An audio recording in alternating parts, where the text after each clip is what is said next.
అందరికీ praise the lord. దేవుని నామానికి మహిమ కలుగును గాక. ఎప్పుడు మన అవసరతల కోసమే మనం ప్రార్థిస్తూ ఉంటాం. కానీ ఈ విధంగా ఒకసారైనా ప్రార్థన చేస్తారనే ఉద్దేశంతో ఈ మాటలు రాయడం జరిగింది.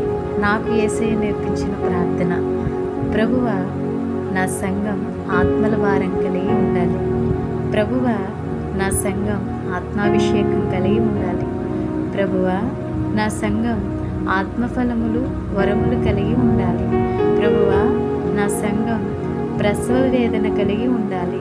ప్రభువా, నా సంఘంలో ప్రసవ వేదనతో కనేవారు కావాలి.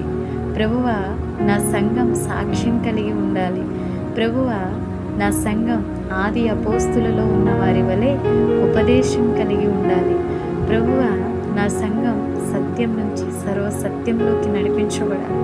ప్రభువా, నా సంఘం లోతుకు నాటబడి వేరు తన్నబడి ఎదిగి ఫలములనిచ్చేవారిగా నా సంఘం ఉండాలి. ప్రభువా, నా సంఘం నా సమస్యలతోనే మాట్లాడు అనే విధముగా కాకుండా యేసయ్య గురించి తెలుసుకుని నేర్చుకుని ప్రకటించే సంఘంగా నా సంఘాన్ని మార్చండి.